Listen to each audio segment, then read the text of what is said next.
কিশোর ভাই, নওজোয়ান, বয়স্ক বাবা, এই আয়াত পড়ার মূল উদ্দেশ্য এটা।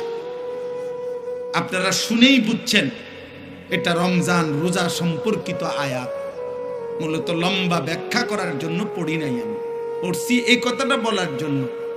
মহান আল্লাহ পাক রব্বুল আলামিন সারা বছর আমাদেরকে 11 মাস আল্লাহ পাক আমাদেরকে বলে, বান্দা গুনাহ ছাড়ো, গুনাহ ছাড়ো। 11 মাসে আল্লাহ বলছে, বান্দা আমার ইবাদত করো, আমার ইবাদত করো। ইয়া আইয়ুহাল্লাযীনা আমানু ইরকাউ, রুকু করো, সিজদা করো, ওয়াবুদু রাব্বাকুম, রবের ইবাদত করো। কিন্তু বলতে বলতে 11 মাস পরে আল্লাহ যেন আবার মায়া করে বলতেছে, আচ্ছা বান্দা যাও, 11 মাস কম বেশি হইছে, ঘাটতি হইছে, ঠিক মতো হয়তো খেয়াল করো নাই, তুমি কিছু ভুল করে ফেলছো। বান্দা ঠিক আছে, সব কিছু ঝেড়ে মুছে আরেকবার ঘুরে দাঁড়াও। আমি চলো, ঠিক আছে বান্দা, আমি আল্লাহ মূলত চাই। একটা কথা মনে রাখবেন, আল্লাহ মূলত বান্দার ব্যাপারে চায়, আল্লাহর প্রথম চাওয়া বান্দাকে মাফ করে দিতে, আল্লাহর প্রথম চাওয়া বান্দাকে জান্নাত দিতে। বুঝেন নাই কথাটা? মূলত অনেক সময় আছে যে অনেকে ওই যে কথাটাই ঘুরাইতে আছে, মূলত হে হেরে ফিরতে চাইতে আছে, অন কথাটা মিলাইতে পারতেছে না, কিন্তু তার ভিতরে ক্ষোভ হইল, তার উপরে জিদ উড়ানো, তারে মারণ, ক্ষতি করা। আল্লাহ বলে না, বান্দা তোমার ব্যাপারে আমার প্রথম চাওয়া মাফ করে দিতে, তোমার ব্যাপারে আমার প্রথম চাওয়া জান্নাত দিতে। আমি জান্নাত দেব বেশি বান্দা। সাবাকাত রাহমাতি আলা গাদাবি, আমার রাগও আছে, আমার রহমতও আছে, কিন্তু আল্লাহ বলছে বান্দা আমার রাগের আগে আমার রহমত চলে, আমার রহমতের গতি বেশি আমার রাগের চেয়ে। বুজুর্গানে দ্বীন বলছে, মুফাসসিরিনে কেরাম বলছে একটা সহজ কথা, আমি যদি বলি আমার কাছে কিন্তু লাঠি আছে, মায়াও আছে, মনে করেন আমি আমার বাচ্চারে বলে, এই বেটা আমার কাছে মায়াও আছে, আমার কাছে লাঠিও আছে, তো এখানে পার্থক্য কি? আমি যদি তারে মারতে চাই, লাঠি ওইখান থেকে নিতে হবে, কিন্তু আমি যদি তাকে মাফ করতে চাই, মায়া আমার কলিজার ভিতরেই আছে। তো লাঠি নিয়ে মারা এটা দূরত্ব বেশি, কলিজার থেকে মায়া এটা তো কাছে বেশি। এই জন্য আল্লাহ চাইলে মাফ করতে, আবার আল্লাহ বলছে আমার কাছে আযাবও আছে, তবে আযাব তো লইতে হইব, তোই দিতে হইব, আর মাগফিরাত তো আমার সত্তা, আমার জাতের মধ্যেই আছে। আমি তো গাফুর, আমি তো রাহিম, আসলেই মাফ করে দেব আমি, চোখের পানি ফেললেই মাফ। সুবহানাল্লাহ, সুবহানাল্লাহ। এই জন্য বাপ আল্লাহ তাআলা আমাদেরকে এই কথাটাই বুঝাইছেন, বান্দা 11 মাসেও যাও, তোমারে আমি ছাড় দিছিলাম, ডাকছিলাম, আচ্ছা ধরে নিলাম 11 মাস তুমি বান্দা আমার কথায় কদর করলা না, তো চলো একটা মাস রমজান আবার দিলাম আমি এই পৃথিবীতেই তোমারে, আমি একটি মাস দিলাম, একটা চাঁদ উঠবে তুমি রমজান শুরু করবা, আরেকটা চাঁদ উঠবে ঈদের তুমি রমজান শেষ করবা। এই একটা মাস আমি হীরা মণি মুক্তা মাণিক্য স্বর্ণ রৌপ্যর চাইতে কোটি কোটি গুণ দামি এক সেকেন্ড বানায় দিলাম। এবার তুমি বান্দা, তোমার যে বললাম আমি মাফ করতে চাই বান্দা, আমি না বলছি তোমারে জান্নাত দিতে চাই, চলো বান্দা এই মাসটা কমপক্ষে কদর করো, তুমি সেজদা দিবা একটা, আমার ফেরেশতা উঠাবে 70টা, তুমি ডাকবা একবার, ফেরেশতা লিখবে 70। খোদার কসম এটা না, সুবহানাল্লাহ, আরো আছে, মানে হলো 70 বার হলো প্রথম। আল্লাহ তাআলা কোরআনে আছে, হাদিসে আছে, প্রত্যেকটা নেকি লেখার সময় রমজানে ফেরেশতা তো আল্লাহকে জিজ্ঞেস করবে, আল্লাহ 70 লিখবো? আল্লাহ বলবে না, আরো বাড়াইতে হইব। কেডা নাম কও? আব্দুল আউয়াল। আচ্ছা তো লেখ 700 লেখ। ও না না 7000 লেখ, না না 70,000 লেখ, না না 7 লক্ষ লেখ, এক সেজদা 70 লাখ লেখ। কসম আল্লাহর তাফসীরে আছে, 7 কোটি লেখো, 70 কোটি লেখো, 70,000 কোটি লেখো। কখনো কখনো মহান আল্লাহ পাক তার দয়ার সাগরে যখন উথলে ওঠে, আল্লাহ বলে, ফেরেশতা তুমি লেখো না, আমি নিজ হাতে লিখব। আমি লিখব, তুমি পারতি না ফেরেশতা, তোর কম্পিউটারে দুধ ধরে না, তোমার কলম হইতো না। আমার বান্দার সেজদা এটার নেকি, রোজা এটার নেকি, আমি উঠাবো, আমি আনা আজিজি বিহি। হায় বান্দা, হায় ভাই আমার, শেষ কথা আমার, এমন রমজান আমাদের সামনে আসতেছে, এত বড় শ্রেষ্ঠতম সুযোগও পেয়ে যদি কেউ জাহান্নাম থেকে বাঁচতে না পারে, তারে আর কি করতে, তাকে আর কি করতে, আর কি বললে, আর কেমনে দিলে, আর কি সুযোগ দিলে, আর কি অফার দিলে আমরা আল্লাহকে সিজদা করতাম বলেন? এর জন্য প্রিয় ভাই, প্রিয় নওজোয়ান, শুধুমাত্র একজন বক্তা তামাশা দেখতে আসছে এমন যেন না হয়। আমি আনিসুর রহমান, এই অঞ্চল আমার পরিচিত এলাকা, সবাই আমারে চিনেন, কাজে এখানে আহামরি নতুন করে দেখাইবার কিছু নাই, দেখাইবার কিছু নাই। আমার কর্মজীবনের পুরাটা জীবন এই মুরাদনগরে আমি আসা যাওয়া করছি। আমার কর্মজীবন যদি 21 বছর হয়, আমি 21 বছরে নিয়মিত আলহামদুলিল্লাহ মুরাদনগরের গলিতে গলিতে আসছি। যেহেতু আমি এখানে প্রথম বললাম আমি এখানে চাকরি করছি এই সুবাদে, অতএব আজকে এই কিশোর ভাই, নওজোয়ান ভাই, যেই সমস্ত ছেলেরা আজকে এই মাহফিলের আয়োজন করলা, নওজোয়ান, আমি তোমাদের জন্য দোয়া করি, যারা এমন সুন্দর মাহফিল সাজাইলো, আল্লাহ তাদের কবর আখেরাত সাজায় দেন। যে অবস্থায় আছেন, এইভাবে নবী সাল্লাল্লাহু আলাইহি সাল্লামের সামনে দাঁড়াইলে এবং আপনারা আমার প্রত্যেকের জিন্দেগির পেশ করিলে সুপারিশের উপযুক্ত হবেন তো? ইয়া রাসূলুল্লাহ, আমি সেই উম্মত, মৃত্যু পর্যন্ত যে বিড়ি খাইতাম, আপনার সামনে আসছি। ইয়া রাসূলুল্লাহ, আমি সেই উম্মত আপনার, মৃত্যু পর্যন্ত যার ঘরে আমি মৃত্যুর সময় রঙিন টেলিভিশন রাইখা কবরে আসছি। আমি নাটক, সিনেমা, নর্তকী, ছবি আমার বিবি বাচ্চা দেখতো, আমি এটা রাইখাই এই অবস্থায় আমি কবরে আসছি। আপনি সুপারিশ করেন। ইয়া রাসূলুল্লাহ, আমি সেই উম্মত, আমার ঘরে 6 জন মানুষ রাত্রে ঘুমাইতো, একজনও ফজরের নামাজ পড়তো না, আমি সেই উম্মত। বলে একটা ছেলে বলো, আব্বা 10 বছরে 5 বছরে কোনোদিন মনে পড়লো না তোমার নবী কেমনে চুল রাখতেন? এই যে বেঈমানদের মতো চুল রাখছো, কারে জিজ্ঞাসা করে? তোমার আব্বা নাই, তোমারে বলার কেউ ছিল না কোনোদিন? আফসোস, আমার খুব মায়া লাগে ওই ছেলেদের জন্য। মনে হয় আহারে, এদের মনে কোনো অভিভাবক নাই, এদের কপালে একজন অভিভাবক জোটে নাই যে তাকে বলবে যে বাপ তুই এটা কি চুল রাখছিস, মুসলমানের চুল না মুশরিকের চুল। 365 দিনে যে কোনো দিন ফজরের নামাজ পড়ে না, আল্লাহর কসম আমার বড় মায়া হয়, আহারে তার জন্য মনে কাঁদার কেউ নাই। এই ছেলেটার জন্য একটা মানুষ হয়তো জোটে নাই যে তাকে বলবে, কিরে আব্বা তুই মুসলমানের ঘরে জন্ম নিয়ে একদিনও ফজরের নামাজ পড়ো।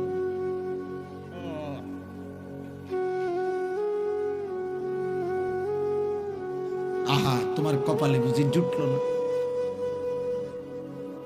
আহ, আফসুস বাপ, দুনিয়া ভোগ করা, ভাত মাছ চাল ডাল, নারী ছবি, জিনা ব্যভিচার, লজ্জাস্থানের চাহিদা, পেটের চাহিদা পূরণ, এইটুকু তো জানোয়ারেরও পূরণ। একটা কুত্তাও তো খায়, ঘুমায়, পেশাব পায়খানা করে। একটা কুত্তারও তো যৌন চাহিদা পূরণ হয়, কুত্তারও তো বাচ্চা হয়, কুকুরের বাচ্চা হয় না? তো কেমনে হয়? যৌন চাহিদা পূরণ না হইলে কি হয়? এটুকুর নামে যদি জীবন হয়, এইটুকুই যে খাইয়া দাইয়া ভালো আছি, পেশাব পায়খানা করে ভালো আছি, জিফুত লইয়া হুজুর দোয়া করেন খাইয়া দাইয়া আল্লাহ ভালো রাখছে, খাইয়া দাইয়া কিতাব আল্লাহ রাখছে। খাইয়া দাইয়া নি ভালো আছেন, মুসলমান বুঝি এটা কয়। তো গরু ছাগল কি খাইয়া দাইয়া ভালো নাই? কাফের বেঈমান খাইয়া দাইয়া ভালো নাই? তো আপনি এটা কি কইলেন? জিফুত লইয়া খাইয়া দাইয়া ভালো আছি, এটা নি বুঝি মানুষে কয়। মুসলমান বুঝি এটা বলে, এর নাম বুঝি মুসলমান? বলেন আব্বা, বলেন বাবা, চাচারা বলেন, আমার দাদারা বলেন,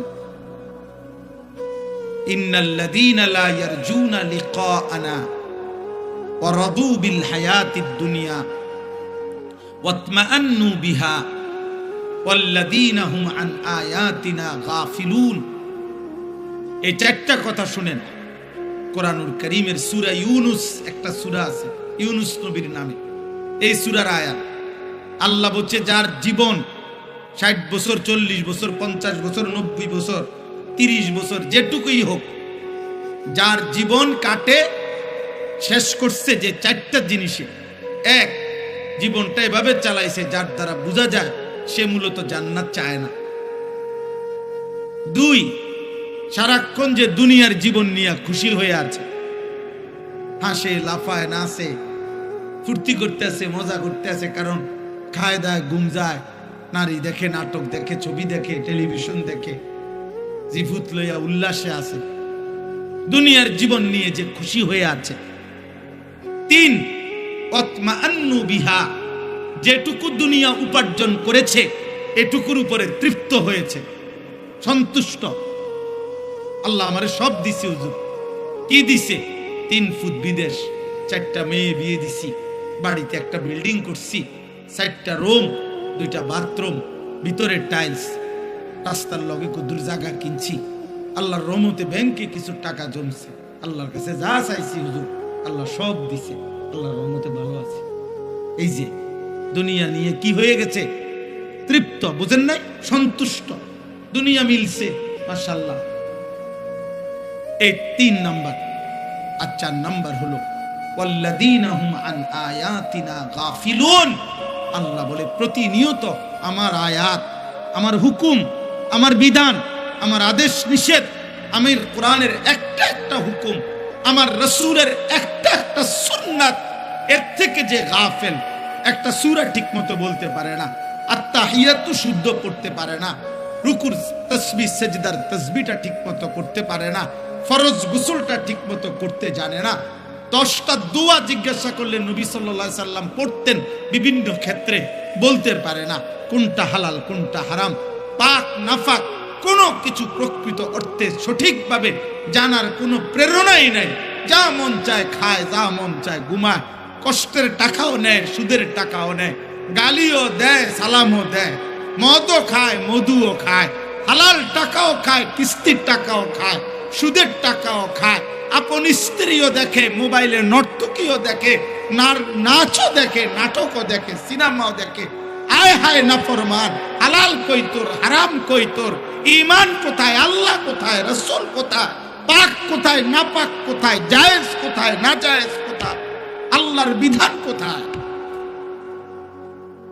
আল্লাহ তাআলা খোদার কসম, আল্লাহ বলছে এমন জীবন যার এই 4টি জিনিস জান্নাতের আশা করে না, দুনিয়া পেয়ে খুশি হয়ে আছে, যেটুকু দুনিয়া উপার্জন করেছে এতটুকুতে সন্তুষ্ট হয়েছে, আর আমি আল্লাহর বিধানের ব্যাপারে গাফেল, অমনোযোগী, খামখেয়ালি, উলাইকা মাওয়াহুমুন নার বিমা কানু ইয়াকসিবুন। আল্লাহ বলে এই নাফরমান সারা জীবনে যা করছে সব কিছুর বিনিময়ে খোদার কসম আল্লাহ বলছে তার ঠিকানা জাহান্নাম, জাহান্নাম, জাহান্নাম। কোরআন শরীফের। এই জন্য জওয়ান ভাই তোদেরকেও বলি, বয়স্ক বাবা আপনাকেও বলি, আমি হুজুর আমারও বলি, হিসাব মিলান, আরেকবার হিসাব মিলান।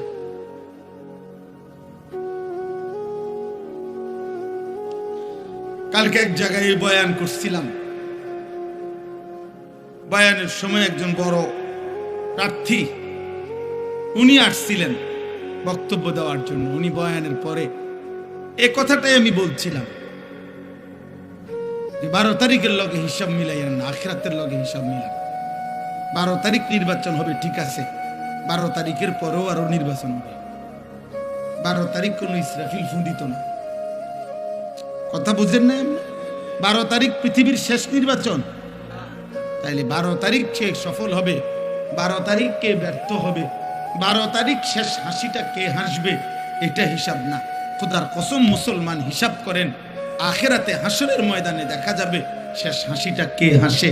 আর আল্লাহ ওয়াদা দিছে ইমানদার মুত্তাকি হাসরের ময়দানে শেষ হাসি হাসবে। চূড়ান্ত ফয়সালা সেদিন, চূড়ান্ত ফয়সালা সেদিন। আলহামদুলিল্লাহ, আমার একটা জিনিস ভালো লাগছে যে উনি এই নির্বাচনের একজন প্রার্থী। উনি এরপরে বক্তব্য দিতে গিয়ে বলছে, আমার আর আজ কোনো কথাই নাই, আমি আপনাদের কাছে দোয়া চাই, মাইক ছেড়ে দিচ্ছে। বলছে না, ঠিকই, চলেন সবাই আখিরাতের ফিকির করি। আমরা মুসলমান, নওজোয়ান, তোমরা যা করছো, তোমাদের বিবেক যদি বলে, তোমরা যারা এক ওয়াক্ত নামাজ পড়ো, অধিকাংশ ছেলের চেহারা দেখে বোঝা যায় নামাজ পড়ো না। অধিকাংশ ছেলের চুল মুশরিক বেঈমানের মতো। যদি তোমাদের বাচ্চা, বাবা আমি একটা ছেলের কাছে বলে গেলাম, যদি মনে করো এর দ্বারা তোমার মদিনার রাসূল খুশি হবে, যদি মনে করো তোমার নবী তায়েফের রক্তের বিনিময়ে তোমার এটাই করা উচিত ছিল, ঠিক আছে, ঠিক আছে আব্বা। যদি তোমাদের বিবেক এটাই বলে যে হ্যাঁ এটাই মুসলমানের কাজ, চুলের ফ্যাশন, মোবাইলের নর্তুকি আর হারাম অস্থিরতার বেহায়াপনা, জিনার ব্যভিচার, মদ আর জুয়া, বন্ধুদের অসৎ আড্ডা, এরই নাম মুসলমান, এরই নাম আখিরি নবীর উম্মত, তো ঠিক আছে। সেদিন দেখা হবে নবীজির সাথেও, সেদিন দেখা হবে সাহাবাদের সাথে, সেদিন হাসরের মাঠে বেলালকেও দেখবা, সেদিন হাসরের মাঠে আবু জেহেলকেও দেখবা, সেদিন দেখবা আবু জেহেলের পরিণতি কি, সেদিন দেখবা বেলালের পরিণতি কি। হ্যাঁ হ্যাঁ, মনে রেখো,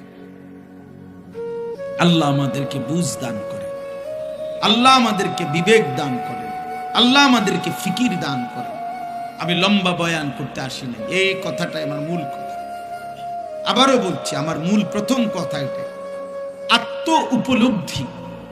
অর্থাৎ আমি যেন কমপক্ষে নিজের সাথে, সাহিবুল বাইতে আদরা বিমা ফিহি, আরবি ভাষায় বলে ঘরওয়ালাই জানে তার ঘরে কি আছে। তাইলে আমরা প্রত্যেকেই কমপক্ষে আমার নিজের ব্যাপারে, আমি তো পরিষ্কার, আমরা তো জানি, আমি তো জানি আমার হালাত। আজকের সারা দিনে 5 ওয়াক্ত নামাজ আমি পড়ছি কিনা, মানুষ আমার একেবারে আব্দুল কাদের জিলানী মনে করুক না, কিন্তু আমি তো জানি আমার হালাত। কথা বলে না কেন? বহু বুজুর্গানে দিন আমরা কিতাবে পড়ছি, কানতেন রাতের অন্ধকারে, যে আল্লাহ আমার হাজারো ত্রুটি, হাজারো গুনাহ আপনি আপনার সত্তার নামের বরকতে আপনার বান্দাদের কাছ থেকে লুকাইয়া রাখছেন, আড়াল করে রাখছেন। যদি আমার গুনাহ প্রকাশ পাইতো, তো যে মানুষগুলো আমারে বুজুর্গ মনে করে, ওই মানুষগুলো আমার জুতা দিয়ে ফেলত।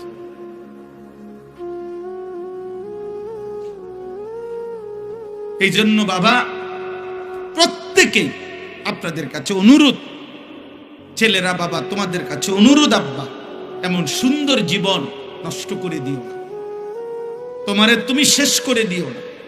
ওয়ালা তুলকু বিআইদিকুম ইলা তাহলুকা। আল্লাহ তাআলা বলেন, বান্দা তোমরা নিজেকে নিজে শেষ করে দিও, ধ্বংসের দিকে ঠেলে দিও না। ওয়া ইন্নাল ফুজুরা ইয়াহদি ইলান নার।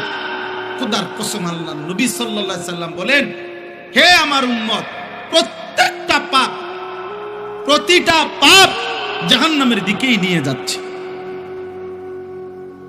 প্রতিটা গুনার শেষ মাথায় আগুন, প্রতিটা গুনার শেষ মাথায় কি? আগুন। প্রতিটা মিথ্যার শেষ প্রান্তে চুরি ডাকাতি জিনা ব্যভিচার মদ জুয়া নারী ছবি অশ্লীলতা বেহায়াপনা অসভ্যতা নোংরামি সুদ কিস্তি হারাম ওজনে কম দেওয়া গালি ঠকানো গান বাদ্য নাটক সিনেমা নর্তকী বেহায়া বন্দি বেপরদিগি সবকিছুর শেষ মাথায় জাহান্নাম আগুন। প্রতিটা সেজদার শেষ গন্তব্য জান্নাত।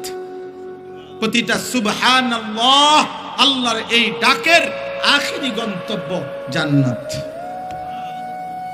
দাওয়াহুম ফিহা সুবহানাকাল্লাহুম্মা ওয়া তাহিয়াতুহুম ফিহা সালাম ওয়া আখিরু দাওয়াহুম আনিল হামদুলিল্লাহি রাব্বিল আলামিন। আল্লাহ আশ্চর্য কথা বলছে কোরআনে। আল্লাহ বলছে জান্নাতি বান্দা তিন জিনিস জান্নাতে সারাক্ষণ বলবে। এক, জান্নাতি বান্দা জান্নাতে সারাক্ষণ বলবে সুবহানাকাল্লাহুম্মা, আল্লাহ আপনার পবিত্রতা বর্ণনা করছি, এমন সুন্দর জান্নাত আপনি আমারে দিয়েছেন। দুই, জান্নাতি বান্দা একে অপরকে দেখলেই বলবে সালাম সালাম আসসালামু আলাইকুম আসসালামু আলাইকুম, মানে আপনিও শান্তিতে আমিও শান্তিতে। জান্নাতি একজন আরেকজনকে বলবে দোস্ত আপনার শান্তিও আর শেষ হবে না, আমার শান্তিও আর শেষ হবে না, এই সুখ আর কোনোদিন শেষ হবে না। তিন নাম্বার, ওয়া আখিরু দাওয়াহুম আনিল হামদুলিল্লাহি রাব্বিল আলামিন।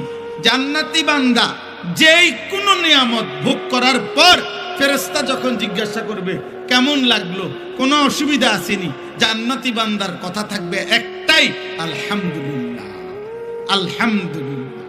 এর চাইতে উত্তম হয় কেমনে, এর চাইতে সুন্দর হয় কেমন? বুঝেন নাই? আমরা তো দুনিয়ার ক্ষেত্রে বলি ওই যে খারাপ না, তবে আড্ডিটা একটু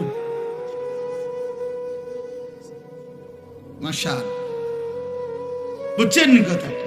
এটা তো বলে দুনিয়ার মধ্যে বলে না, আচ্ছা মাশাআল্লাহ তবে একটু জোরটা ভাই বেশি হয়ে গেছে, আড্ডিটা একটু বেশি পড়ে গেছে, সিদ্ধটা একটু কম হইছে, হ্যাঁ পাতে চালটা একটু জোশ কম হইছে, এমনি মাশাআল্লাহ কোনো অসুবিধা হয়েছে না, একদুরারি।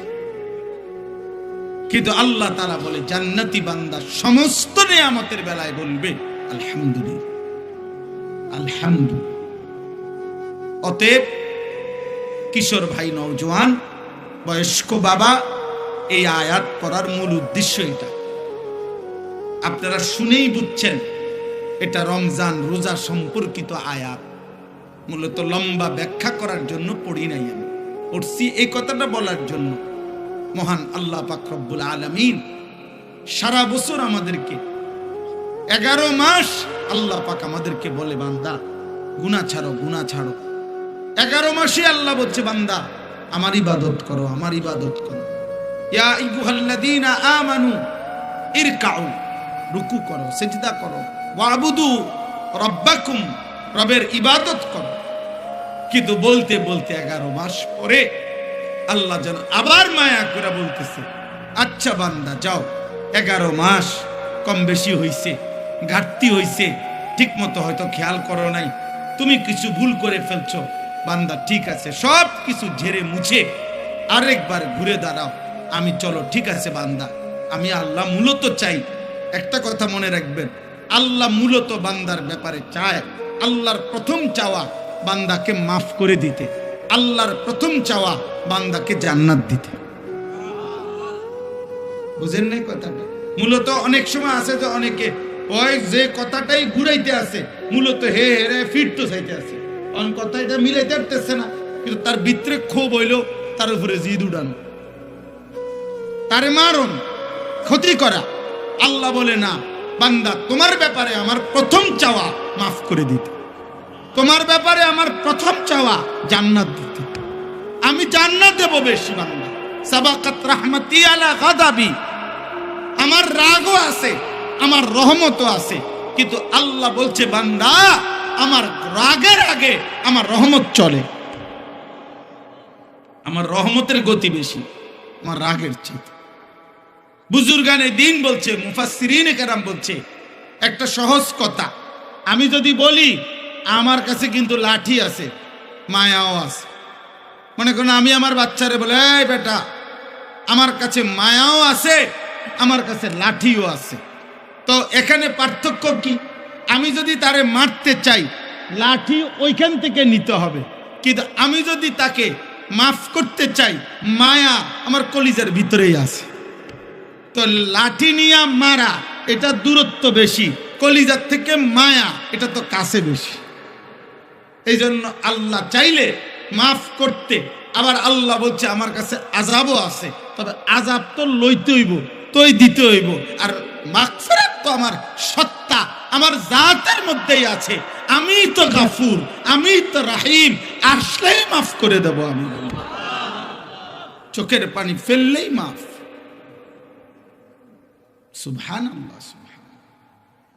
এই জন্য বাপ আল্লাহ তাআলা আমাদেরকে এই কথাটাই বুঝাইছেন, বান্দা 11 মাসেও যাও, তোমারে আমি ছাড় দিছিলাম, ডাকছিলাম, আচ্ছা ধরে নিলাম 11 মাস তুমি বান্দা আমার কথায় কদর করলা না, তো চলো একটা মাস রমজান আবার দিলাম আমি এই পৃথিবীতেই তোমারে, আমি একটি মাস দিলাম। একটা চাঁদ উঠবে, তুমি রমজান শুরু করবা, আরেকটা চাঁদ উঠবে ঈদের, তুমি রমজান শেষ করবা। এই একটা মাস আমি হীরা মণি মুক্তা মাণিক্য স্বর্ণ রৌপ্যর চাইতে কোটি কোটি গুণ দামি এক সেকেন্ড বানায় দিলাম। এবার তুমি বান্দা, তোমার যে বললাম আমি মাফ করতে চাই বান্দা, আমি না বলছি তোমারে জান্নাত দিতে চাই, চলো বান্দা এই মাসটা কমপক্ষে কদর করো। তুমি সেজদা দিবা একটা, আমার ফেরেশতা উঠাবে 70টা। তুমি ডাকবা একবার, ফেরেশতা লিখবে 70 বার। খোদার কসম এটা না, সুবহানাল্লাহ, আরো আছে। মানে হলো 70 বার হলো প্রথম। আল্লাহ তাআলা কোরআনে আছে, হাদিসে আছে, প্রত্যেকটা নেকি লেখার সময় রমজানে ফেরেশতা তো আল্লাহকে জিজ্ঞেস করবে, আল্লাহ 70 লিখবো? আল্লাহ বলবেন না, আরো বাড়াইতে হইব। কেডা নাম কও? আব্দুল আউয়াল। আচ্ছা তো লেখ 700 লেখ। ও না না 7000 লেখ, না না 70,000 লেখ, না না 7 লক্ষ লেখ। এক সেজদা 70 লাখ লেখ। কসম আল্লাহর তাফসীর আছে, 7 কোটি লেখো, 70 কোটি লেখো, 70,000 কোটি লেখো। কখনো কখনো মহান আল্লাহ পাক তার দয়ার সাগরে যখন উথলে ওঠে, আল্লাহ বলে, ফেরেশতা তুমি লেখো না, আমি নিজ হাতে লিখব। সাআকতুবু সাআকতুবু, আমি লিখব। তুই পারতি না ফেরেশতা, তোর কম্পিউটারে দুধ ধরে না, তোমার কলম হইতো না। আমার বান্দার সেজদা এটার নেকি, রোজা এটার নেকি, আমি উঠামো, আমি ও আনা আজজি বিহি। হায় বান্দা, হায় ভাই, আমার শেষ কথা, আমার এমন রমজান আমাদের সামনে আসতেছে, এত বড় শ্রেষ্ঠতম সুযোগও পেয়ে যদি কেউ জাহান্নাম থেকে বাঁচতে না পারে, তারে আর কি করতে, তাকে আর কি করতে, আর কি বললে, আর কেমনে দিলে, আর কি সুযোগ দিলে, আর কি অফার দিলে আমরা আল্লাহকে সেজদা করতাম বলেন? এই জন্য প্রিয় ভাই, প্রিয় নওজোয়ান, শুধুমাত্র একজন বক্তা তামাশা দেখতে আসছে এমন যেন না হয়। আমি আনিসুর রহমান, এই অঞ্চল আমার পরিচিত এলাকা, সবাই আমারে চিনেন, কাজে এখানে আহামরি নতুন করে দেখাইবার কিছু নাই, দেখাইবার কিছু নাই। আমার কর্মজীবনের পুরাটা জীবন এই মুরাদনগরে আমি আসা যাওয়া করছি। আমার কর্মজীবন যদি 21 বছর হয়, আমি 21 বছরে নিয়মিত আলহামদুলিল্লাহ মুরাদনগরের গলিতে গলিতে আসছি। যেহেতু আমি এখানে প্রথম বললামই, আমি এখানে চাকরি করছি এই সুবাদে, অতএব আজকে এই কিশোর ভাই, নওজোয়ান ভাই, যেই সমস্ত ছেলেরা আজকে এই মাহফিলের আয়োজন করলা, নওজোয়ান, আমি তোমাদের জন্য দোয়া করি, যারা এমন সুন্দর মাহফিল সাজাইলো, আল্লাহ তাদের কবর আখিরাত সাজায় দেন, আল্লাহ তাদের খানদানকে মাফ করে দেন। আপনারা যারা আসলেন, আপনাদের সমস্ত বংশধর আল্লাহ যেন মাফ করে দেয়, আপনাদের কবরবাসীদেরকে যেন আল্লাহ মাফ করে দেয়। আমার সর্বশেষ আবারও অনুরোধ, প্রিয় নওজোয়ান কিশোর ছেলেরা, আমি যাদের বয়স 30 বছরের নিচে, ফারুক ভাই আসেন, 30 বছরের নিচে যাদের বয়স, তারা যাদের বয়স 30 বছরের নিচে তোমরা ভাই হাত উঠাও, হাত উঠাও। আপনি বসেন, আপনি বসেন, একটা চেয়ার দেন ফারুক ভাই। হাত উঠাও ভাই, হাত উঠাও, নামায়ও না, হাত নামায়ও না। 30 বছর বয়সী যারা, হাত উঠাও। মাশাআল্লাহ, মাশাআল্লাহ, আল্লাহ তোমাদেরকে কবুল করে নেন। হাত নামাও। আমি তোমাদের কাছে অনুরোধ, দোস্ত আমার, বন্ধু আমার, প্রত্যেকের কাছে দুইটা শেষ অনুরোধ। 1 নাম্বার হলো ফজরের নামাজ, ফজরের নামাজ পড়তে চেষ্টা করো। বলো ইনশাআল্লাহ, দিল থেকে বলো ভাই। আমি ভোট চাচ্ছি না আব্বা, সেজদা চাই, সেজদা, ভোট না, ভোট না, সেজদা চাচ্ছি, তোমার সেজদা, তোমার কল্যাণ, তোমার কল্যাণ চাই। অতএব ফজরের নামাজ হিম্মতওয়ালা নামাজ, ফজরের নামাজ মুনাফিকের পার্থক্যকারী নামাজ, ফজরের নামাজ মুমিনের নামাজ, ফজরের নামাজ মাহাদির সৈনিকের নামাজ, ফজরের নামাজ দাজ্জালের বিরুদ্ধে ঈমান বাঁচাবে যারা, তাদের নামাজ, ফজরের নামাজ বিশ্বময় কালেমার পতাকা উড়াবে যারা, তাদের নামাজ। এটা হাদিসের বক্তব্য থেকে বললাম, সবগুলো হাদিস একত্র করে বললাম। এজন্য আগামী দিনে যদি আল্লাহর দ্বীনের জন্য তুমি কিছু করতে হয় এবং সেটা হবে, ঈমানের বিজয় হবে, তো সেখানে আমি অনুরোধ করছি তোমরা ফজরের নামাজ পড়ো, ফজরের নামাজ পড়ো, মোবাইলে অ্যালার্ম দাও, ফজরের ক্যাম্পেইন করো, মানে এক বন্ধু আরেক বন্ধুকে ফজরের নামাজের জন্য উঠাইবার চেষ্টা করো, উৎসাহিত করো। আল্লাহ তৌফিক দান করে। বাকি 5 ওয়াক্ত নামাজি ফজর পড়লে ইনশাআল্লাহ বাকি 5 ওয়াক্ত নামাজ পড়ার হিম্মত ইনশাআল্লাহ চলে আসবে। আল্লাহ তৌফিক দান করে। আর শেষ কথা হলো নজরের হেফাজত করো, চোখের হেফাজত, চোখের হেফাজত করো। আব্বা নারী দেখো না, অশ্লীল উলঙ্গ ছবি, জিনা ব্যভিচারের দৃশ্য, হারাম দেখো না, দেখো না। নারীর চাহিদা তোমার আল্লাহ পূরণ করবে। তোমার পূর্বে পৃথিবীতে প্রত্যেক পুরুষের চাহিদা তো আল্লাহ পূরণ করছে। তোমারও মা বাবা তো পুরুষ এবং নারী, তারাও তো দুইজন আল্লাহর হালাল পদ্ধতিতে বিবাহের পবিত্র সম্পর্কে তারা একত্রিত হয়েছে, বিনিময়ে আল্লাহ তোমাকে পৃথিবীতে পাঠাইছে। অতএব খাবারের চাহিদা পেটের আল্লাহ দিয়েছেন, হালাল খাবার আল্লাহ রাখছেন। তৃষ্ণা আল্লাহ দিয়েছেন, হালাল পানি আল্লাহ ব্যবস্থা রাখছেন। ঠিক লজ্জাস্থানের চাহিদা আল্লাহ দিয়েছেন, আল্লাহ হালাল পবিত্র স্ত্রীর মাধ্যমে তা পূরণ করবে। তুমি ওয়েট, অপেক্ষা করো, নষ্ট হইও না। এই চুল চেহারা বেঈমান মুশরিকদের মতো রাইখো না, রাইখো না। এখানে একটা ছেলের চুল দেখে আমার মনে হয়েছে যে হাদিসের বর্ণনা আছে, রাসূলুল্লাহ সাল্লাল্লাহু আলাইহি সাল্লাম স্পষ্ট বলছেন দাজ্জালের চুল হবে আপনার গাছের মানে পাতাওয়ালা বাসার মতো। একটা ছেলের চুল দেখে আমার পুরা মনে হয়েছে যে এই চুল দাজ্জালের চুল। হ্যাঁ হ্যাঁ, নিঃসন্দেহে, নিঃসন্দেহে এই জালেম, আহা, ওই নিঃসন্দেহে তাকে কেউ ধোঁকা দিছে। আহা, বেঈমান তাকে ধোঁকা দিছে। আমি ওর চুল দেখে আমার কাছে খুব আশ্চর্য, আমি ভাবতেছিলাম হাদিসের বর্ণনার দ্বারা আল্লাহ রাসূল সাল্লাল্লাহু আলাইহি সাল্লাম বলছে গাছের ডাল এলোমেলো, আল্লাহ আমাদেরকে মাফ করে দেন, আল্লাহ তোমাকেও মাফ করে দেন, আল্লাহ তোমাকেও বিবেক দান করেন, লজ্জা দান করেন। তুমি মুসলমানের বাচ্চা হও, ইমানদারের সন্তান হও, আল্লাহ কবুল করে নেন, আল্লাহ সবাইকে মাফ করে দেন। সুবহানাল্লাহি ওয়া বিহামদিহি, সুবহানাকাল্লাহুম্মা বিহামদিকা, আশহাদু আল্লা ইলাহা ইল্লা আনতা, আস্তাগফিরুকা ওয়া আতুবু ইলাইক। এটা যার দরকার উনি কোন মুফতি সাহেবের থেকে জিজ্ঞাসা, ওটা ওনার প্রশ্নের উত্তর এখানে দেওয়ার সুযোগ নেই, আমি দিতেও পারি।